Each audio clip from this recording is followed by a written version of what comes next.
going to turn the base of this plate. And again, this plate is leather hard now, so it's not bone dry, it's not white, but it's so it's still got a bit of moisture in it. So we're going to start by just getting a little bit of moisture onto this wheel. You have to think about what we're going to do on the bottom. Are we going to do just a flat plate, or are we going to put a small foot on the base of the plate? So you want to have a feel of the plate, and so there is a little bit of space, so we could put a small foot. We want to have a look at where we can go into, and we're going to centre it on the wheel. So putting it down, it's a slightly wet wheel. Let's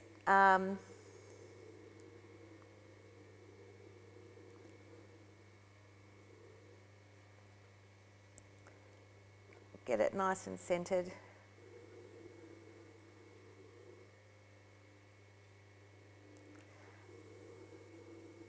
All right, see how I've got my finger on the side of that wheel, and then this finger is just letting me know if the plate is centred. So we'll get that fixed on. So again, we're going to put some pieces of clay. Do 4 again. So on the wheel, but just pressing slightly into the plate. Just going to draw a small guide circle. So there's not a lot of thickness to take out here, but we will just, to knock off that corner, take that into that circle. Okay, so just very carefully knocking off the side of that plate.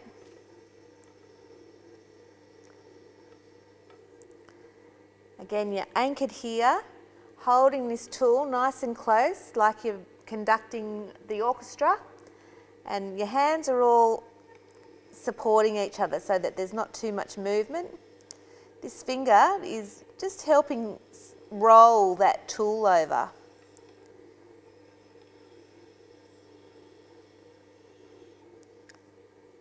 Okay, we don't want to get too thin down the side there, because there wasn't a lot of thickness on that rim.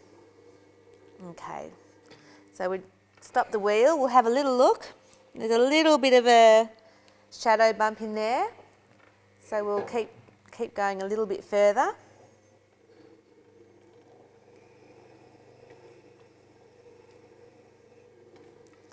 A lot of clay comes off.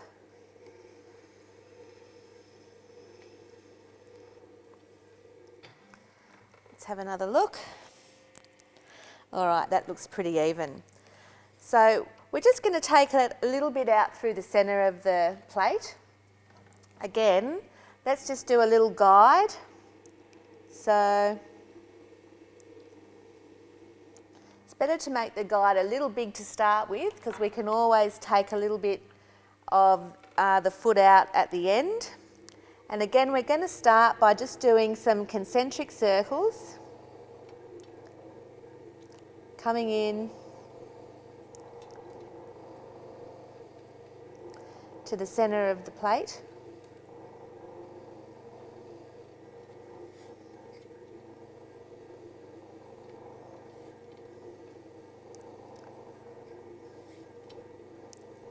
I like to do it with the tip of my tool so that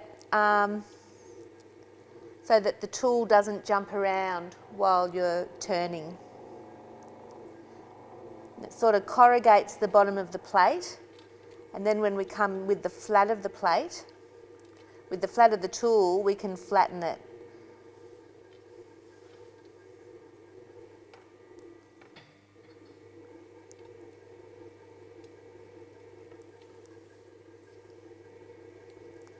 Taking a little bit off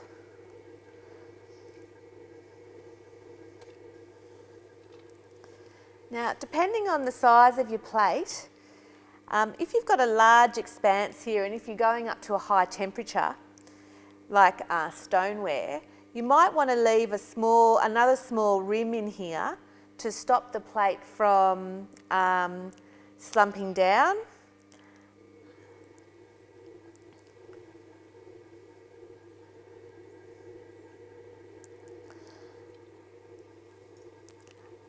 I suppose it depends on how big this slump is and if you're going to glaze under there. If you're going to glaze under this part and leave the foot unglazed, then it's not a bad idea to have a second little foot in here so that the glaze doesn't hit the kiln shelf. So I might just leave one on. I'll draw another line and I'll leave one on. Generally, depending on how big your plate is, you don't necessarily have to have that. It would be a bit of experimentation.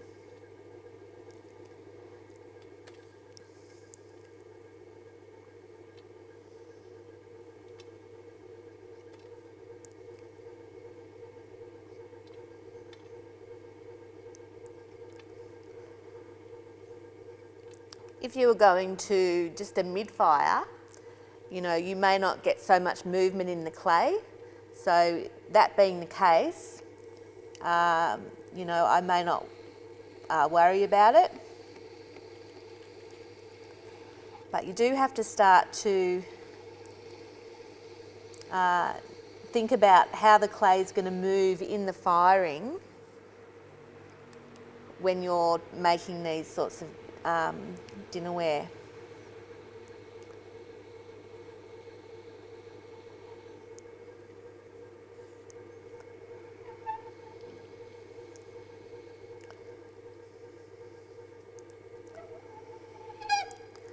It's starting to get dry.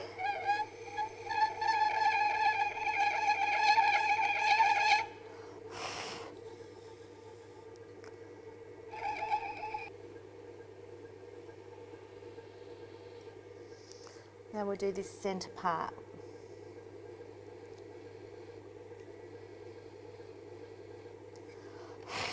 Holding your tools nice and firm.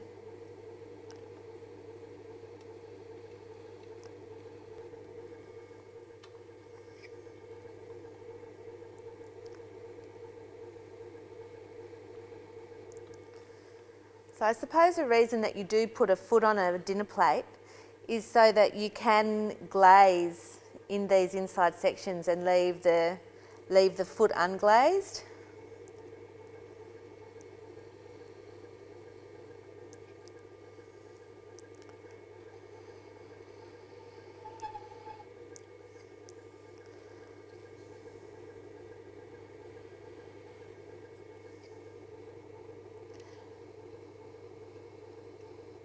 So if the plate was going to be quite a wide plate, that would be when, and you were firing to a higher temperature, that's when these inside foots are necessary. So we could just, we could finish off this foot, we'd take off the corners a little bit. We could come back with a sponge. Oh, there it is. And we could soften the edges.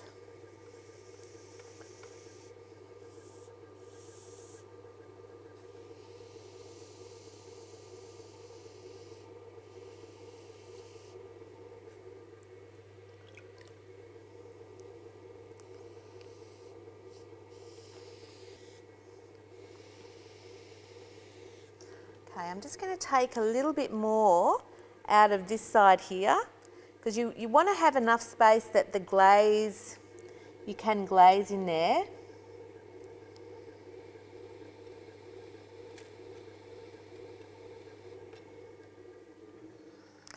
We'll get all that off. Spin the wheel quite fast, it spins it off a little bit.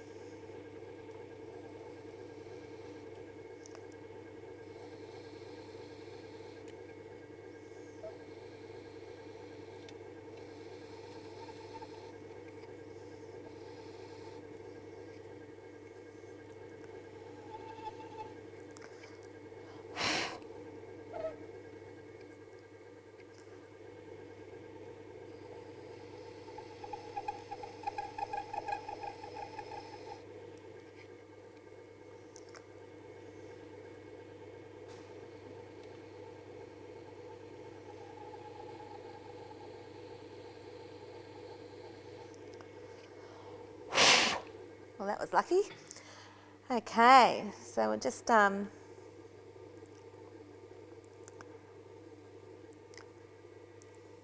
fix that up a little bit.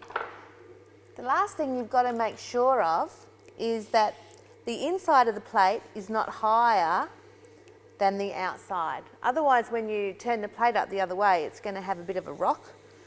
So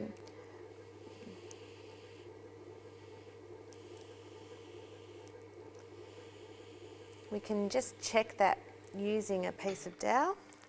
So we'll put this down, we'll have a little bit of a look. No worries, it's all even. Otherwise we'd have to shave a little bit down in the centre.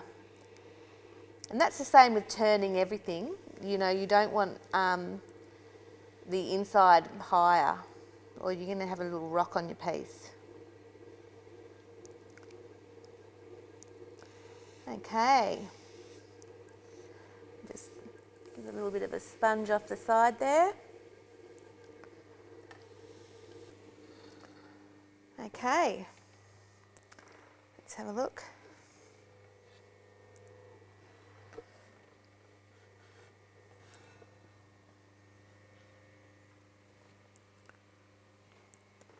There you go. And that's how you turn a plate. And as you've been working on with the rim down, just give the rim a little bit of a tidy, just to make sure that no lumps and bumps. And then let that dry in a cupboard.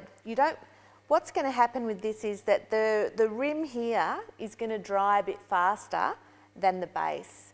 So that means that the rim is going to shrink in and start doing its shrink, and it's going to finish its shrink before down here. So when this starts to shrink, because it can't pull the outside in with it, it'll break in the middle. So we want to dry the plates quite slowly. So just in a damp cupboard, or loosely under plastic, or I have them drying on a 6mm board of fibro, so that the fibro's drawing out the moisture from the bottom at the plate at the same time as the air's drying the moisture out from the rim. Okay, that's how you throw and turn a plate.